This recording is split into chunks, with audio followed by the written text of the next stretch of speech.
Halo Sobat Tosanaji, apa kabar semuanya? Dari Sabang sampai Merauke, dari Kutub Utara sampai Kutub Selatan, wih, luar biasa. Apa kabar? Semoga kita selalu dalam lindungan Tuhan yang Maha Kuasa, selalu diberi kelancaran, selalu diberi segala berkah, dan yang paling penting adalah kita selalu diberi keselamatan. Amin, amin, ya robbal alamin. Oke, sobat semua, filosofi Jawa dipercaya memiliki sebuah makna yang mendalam bagi kehidupan. Sebab masyarakat Jawa yang memiliki budi bahasa dan tutur kata yang baik membuat banyak orang lantas menjadikannya sebagai salah satu pedoman hidup. Sebagai orang Jawa, tidaklah elok apabila kita tidak tahu filosofi Jawa tentunya. Dalam berfilosofi, orang Jawa seringkali menggunakan unen-unen untuk menata hidup manusia. Makna dari ungkapan-ungkapan Jawa ini seringkali tidak dipahami oleh sebagian besar keturunan etnis Jawa di era modern ini. Maka tidak salah jika muncul sebuah sebutan wong Jowo sing ilang Jawani. Seperti itu sobat semua. Filosofi Jawa dinilai sebagai hal yang kuno dan ketinggalan zaman di era saat ini. Padahal filosofi leluhur tersebut berlaku terus sepanjang hidup. Warisan budaya, pemikiran orang Jawa ini bahkan mampu menambah wawasan dari kebijaksanaan seseorang. Seperti itu sobat.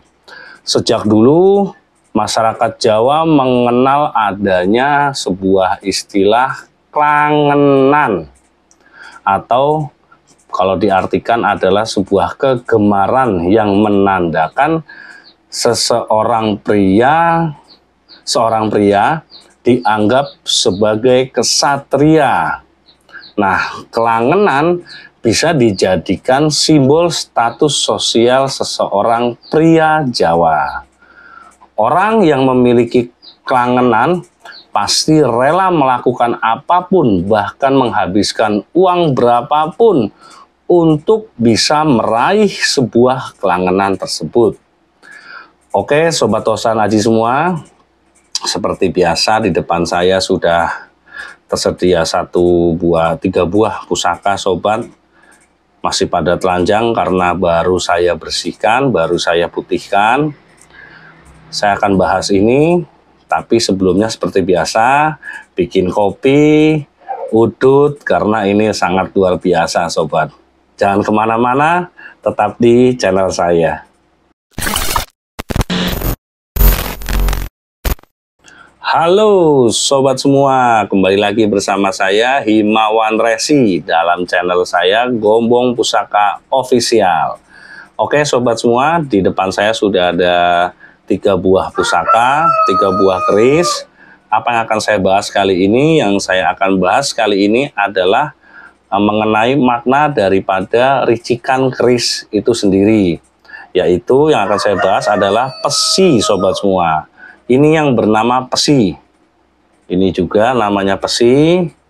Tangkai yang di bawah ini adalah namanya pesi, sobat. Ini juga semua keris pasti ada pesinya. Nah, oke sobat. Pesi itu adalah besi yang bundar dan memanjang antara 5 cm hingga 8 cm yang menjadi tangkai keris yang masuk ke dalam pegangan atau ukiran atau yang disebut dengan handle, sobat semua. Nah, kenapa sih dia dinamakan pesi? Kan seperti itu. Pesi menurut Kamus Bahasa Indonesia adalah sebuah tonjolan dari pisau atau keris yang masuk pada bagian pegangan. Nah, sobat semua, secara lebih rinci makna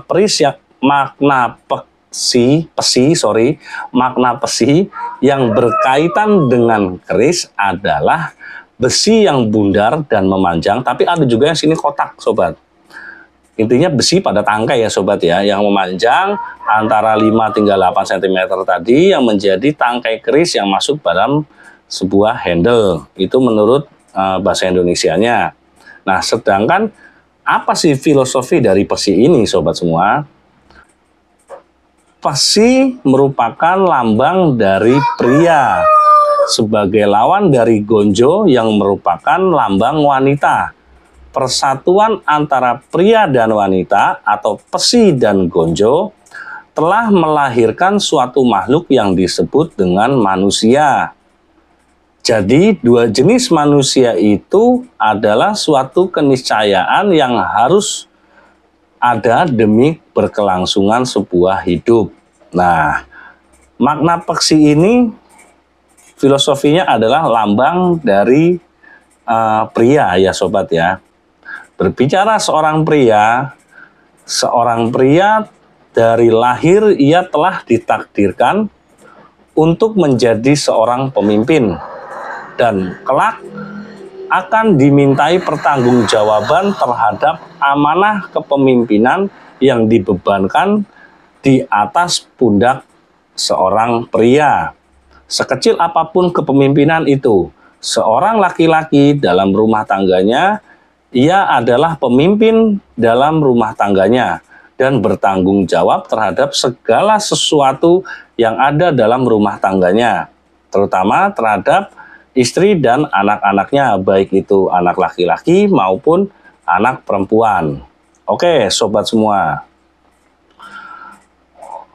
Dari istilah pesi ini, sobat semua, petualangan abadi seorang pria dari masa ke masa pada akhirnya mengerucut pada kategori paling sederhana, yaitu pria ingin dikagumi. Antara lain kita ibaratnya kalau yang badannya berotot, berkumis, gagah, uangnya tebal, kita punya segalanya, tentu semua pria menginginkan itu. Nah, dalam falsafah Jawa, ada 5 tanda lelaki sejati. Tentunya kita semua sudah sering membaca atau sudah sering mendengar apa yang disebut dengan 5 perkara kanggo Joko Merdeko. Artinya adalah 5 perkara untuk seorang laki-laki yang disebut yaitu adalah Wismo, Garwo, Turonggo, Curigo, dan Kukilo. Itu pasti kita udah sering dengar ya sobat ya. Nah, dalam terjemahan bahasa Indonesia sehari-hari, kurang lebih 5 hal untuk lelaki sejati adalah rumah, istri, kuda, senjata, dan burung. Jika kalimat tersebut diartikan secara tekstual, pasti akan kebingungan tentunya. Kesempurnaan hidup pria Jawa itu bisa diartikan sebagai wujud wismo yang disebut adalah rumah tadi, rumah tinggal atau properti. Bisa mempunyai rumah tinggal, otomatis seorang lelaki ini sudah mempunyai pekerjaan dan penghasilan yang mapan dan sudah tidak lagi nebeng dengan orang tua tentunya sobat semua. Nah, ibaratnya itu ini yang harus dimiliki oleh seorang laki sejati, seperti itu sobat semua. Yang kedua adalah tadi wanita atau wanita pendamping atau istri atau disebut dengan pasangan hidup. Pria sejati pasti mempunyai pendamping pasangan.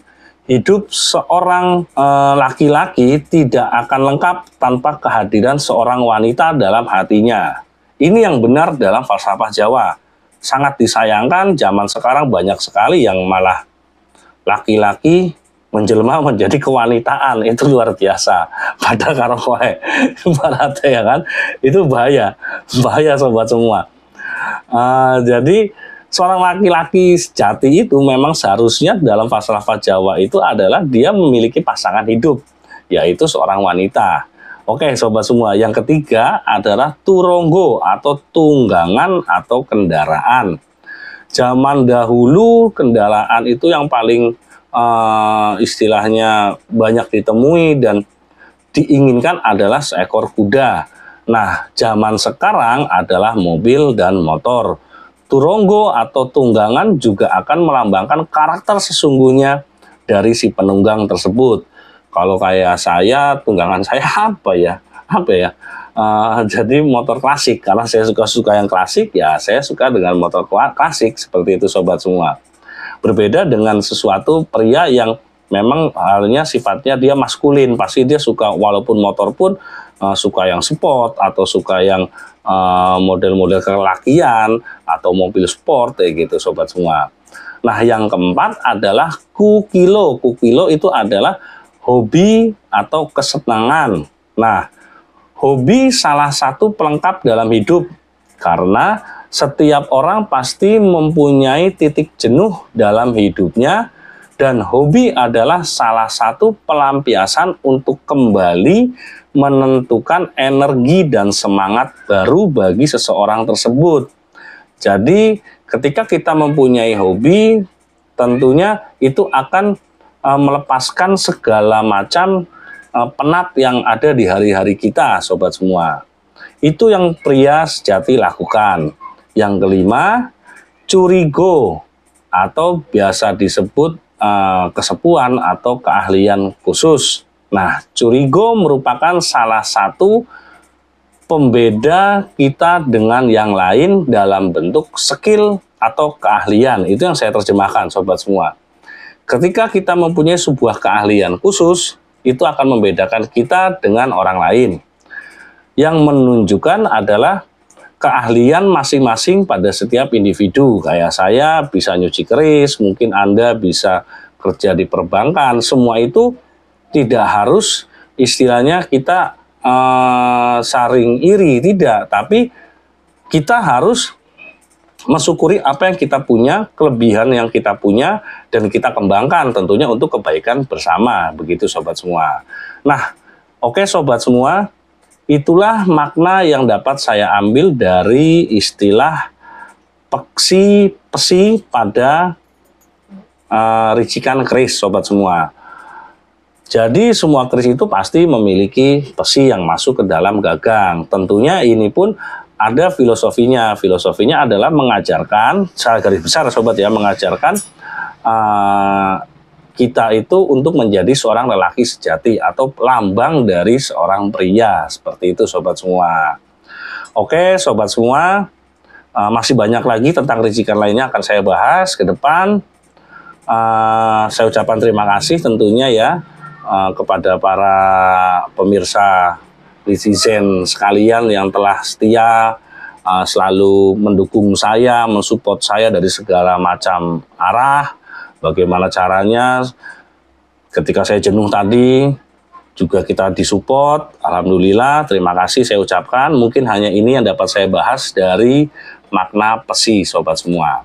Oke sobat semua, saya ucapkan terima kasih sekali lagi. Tetap di channel saya. Besok saya akan tetap membahas tentang arti daripada ricikan keris sobat semua. Oke, terima kasih. Salam rahayu, salam budaya.